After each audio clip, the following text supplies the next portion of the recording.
Hola, bienvenidos a Tiempo para Aprender del curso de Historia, Geografía y Economía de quinto de secundaria, el programa que llega a tus pantallas gracias a USMP TV. Hoy nos toca hablar sobre las poblaciones indígenas latinoamericanas, acerca de las migraciones internas y externas, así como las inmigraciones europeas y asiáticas al continente americano. Hoy hay mucho que aprender, así que ponte pilas que ahí te va el primer video. Latinoamérica, o América Latina, lo componen todos los países del continente americano cuyos idiomas oficiales son el español o el portugués. Pero obviamente esto no fue así desde un inicio. Antes que existan los países que hoy en día conocemos, habían muchas tribus, pueblos y reinos, desde el norte hasta el sur. Cada pueblo tenía un idioma nativo o indígena, de los cuales muchos de ellos ya no existen. La culpa, o mejor dicho, la razón por la que muchos países tengan como idioma el español y el portugués se debe a la conquista de los españoles y los portugueses. Así de simple. Cuando los españoles estaban por estas tierras haciendo turismo para luego decidir conquistar y hacer de las suyas, hicieron una marcada separación de razas, según aspecto físico o intelectual. Los indígenas que estaban separados de los españoles conformaban la llamada República de Indios. Sin embargo, al igual que el amor no tiene edad, tampoco color de piel. Por eso muchos españoles tuvieron hijos con mujeres indígenas. A este encuentro biológico y cultural de etnias diferentes se le llamó mestizaje. Pasaron los años y luego de que muchos países se independizaran, las nuevas repúblicas asumieron un discurso racista y excluyente que consideraba a los indígenas, escúchalo bien, como los causantes del atraso de sus países. Tan fuerte fue este modo de pensar que los gobiernos de Chile y Argentina promovieron la exterminación de indígenas. Increíble. Por otro lado, la población africana llegó en los años de la conquista española como mano de obra esclava. Su situación fue bastante lamentable, ya que eran tratados cruelmente. Por eso ocuparon la posición más baja en el escalafón social. Algunos países donde se dio mayor inmigración de africanos fueron Brasil, Colombia, Venezuela y países del Caribe. Con la llegada de la República se pudo mejorar la situación de estas personas. El primer país en abolir la esclavitud fue Chile, en el año 1823. Pero pese a ello, muchos africanos siguieron sufriendo de discriminación y racismo por parte de la población. Durante los siglos XIX y XX, las élites latinoamericanas favorecieron la inmigración, principalmente de procedencia europea. Se calcula que entre los años 1820 y 1930, más de 12 millones de europeos llegaron a América Latina. Los países con mayor población europea fueron Brasil y Argentina, debido a ser los más próximos y porque ofrecían muchas oportunidades para la inserción laboral. La inmigración europea. En el siglo XIX, los gobiernos latinoamericanos implantaron políticas inmigracionistas para que los europeos la tuvieran más fácil en venir a América. ¿Por qué? ¿Para promover el turismo tal vez? No.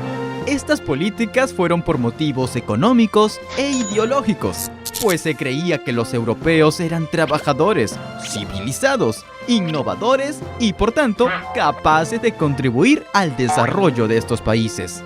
La verdad que el pensamiento de esa época fue tan exagerada al punto de creer que los europeos eran superiores, mientras que los asiáticos, por ejemplo, eran considerados inferiores, y ni hablar de los pobres africanos. ¿Qué tal racismo, no? La inmigración asiática.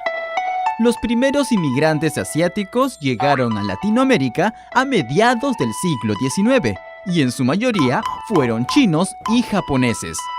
¿Sabes cuál fue el destino más importante para estos inmigrantes chinos? ¡Perú!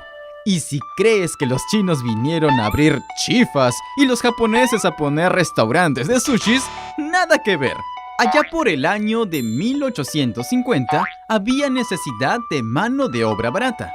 Aquí los chinos trabajaron un montón en las Islas Guaneras y en cultivos de caña de azúcar. Pero los chinos dejaron poco a poco de trabajar para otros y se dedicaron al comercio. Por otro lado, la población japonesa tuvo 3 destinos: México, Brasil y Perú. Los japoneses migraron a México a partir de 1891.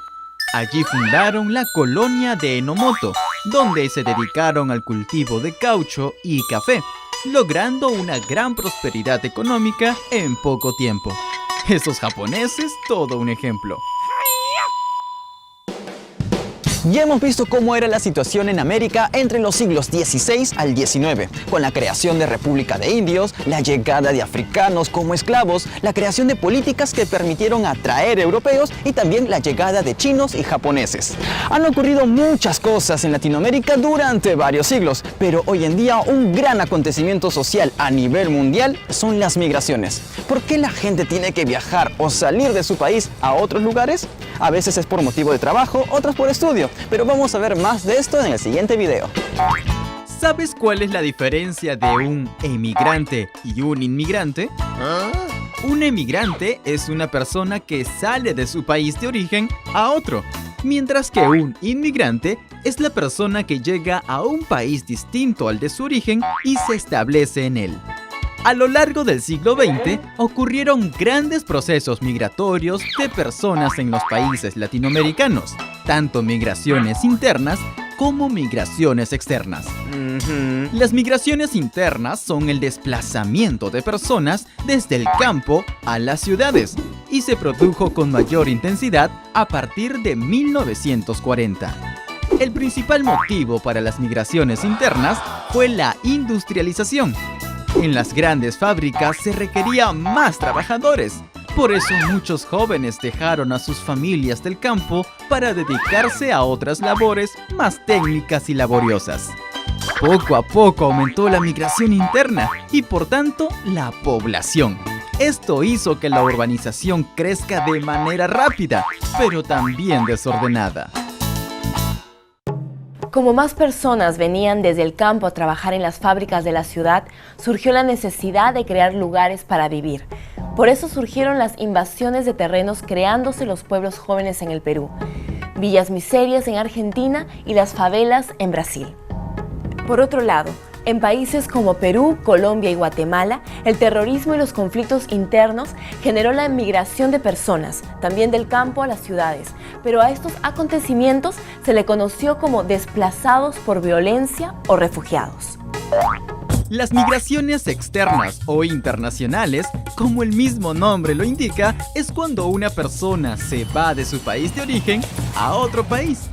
Este tipo de migraciones se incrementó entre las décadas de 1960 y 1990. La cosa fue bien curiosa, porque como recordarás, durante el siglo XIX se impulsó la inmigración de europeos a Latinoamérica. Pero en el siglo XX la cosa cambió.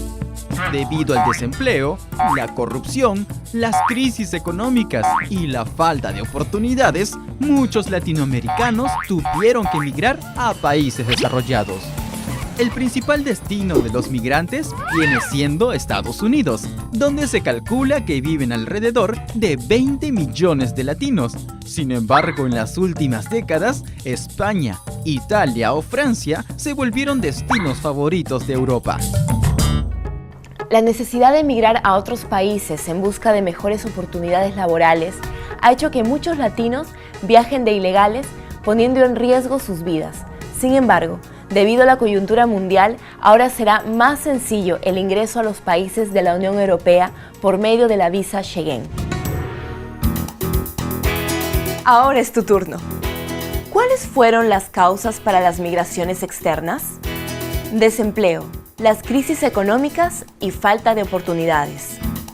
Violencia política, corrupción del gobierno y crisis. Facilidades para viajar a un país extranjero. Muy bien, el desempleo, las crisis económicas y la falta de oportunidades fueron los principales motivos para que muchos latinoamericanos emigren hacia algunos países europeos. ¿Cuál fue la principal razón para la migración interna? La violencia política, los problemas ambientales, la industrialización, Excelente. La industrialización o el aumento de fábricas requería de mano de obra, lo que generó que muchos hombres y mujeres dejen sus tierras y migren por mejores salarios y oportunidades a las principales ciudades. ¿Cuál fue el primer país de Latinoamérica en abolir la esclavitud de los negros? Argentina, Chile, Perú. Así es, el 23 de junio de 1823, gracias a la iniciativa del político chileno José Miguel Infante, se logró la abolición de la esclavitud negra en dicho país. Sin embargo, otorgarles los mismos derechos civiles fue un proceso que tomó mucho tiempo. Hoy aprendimos que durante la época de la conquista existió una sociedad jerarquizada que diferenciaba a la población según su color e idioma.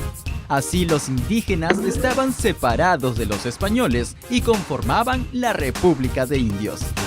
Durante el siglo XIX, las élites latinoamericanas favorecieron la inmigración de los europeos, considerándolos más civilizados, trabajadores y desarrollados.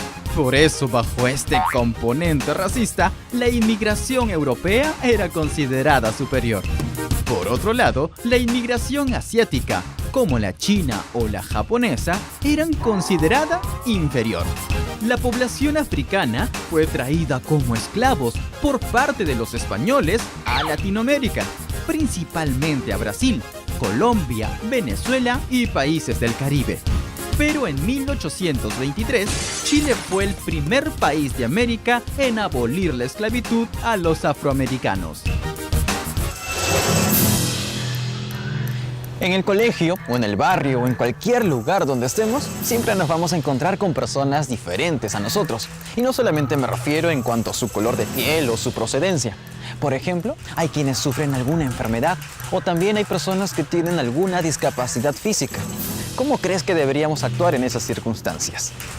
Debes estar pensando con respeto, paciencia y empatía. ¿Sabes qué es la empatía? Facilito. Es ponerte en el lugar de la otra persona. Por ejemplo, si un día tu amigo o una amiga está pasando por una situación difícil, trata de ponerte en su lugar.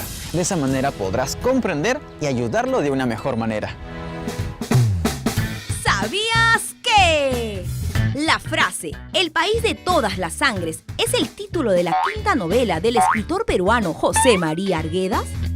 Y aunque esta obra hace alusión a la variedad racial, lingüística y cultural que hay en el Perú, al mismo tiempo, esta expresión hace alusión a que en el Perú convivimos personas de distintas procedencias.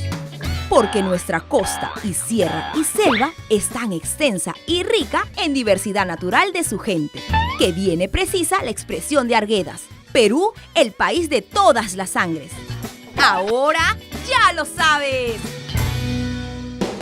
Todos los países del mundo experimentaron estos procesos sociales, como son las migraciones internas y externas. En nuestro país, por ejemplo, también se vivió esto en los años 90, cuando las personas del campo migraban a la ciudad debido al terrorismo.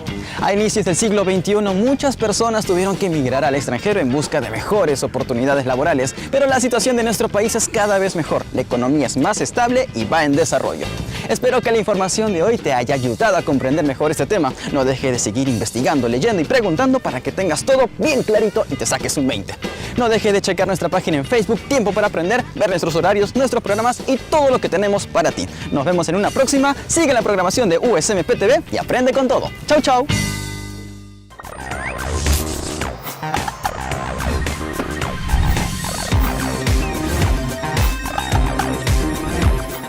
En el próximo capítulo aprenderemos sobre la importancia de la mujer en la sociedad latinoamericana.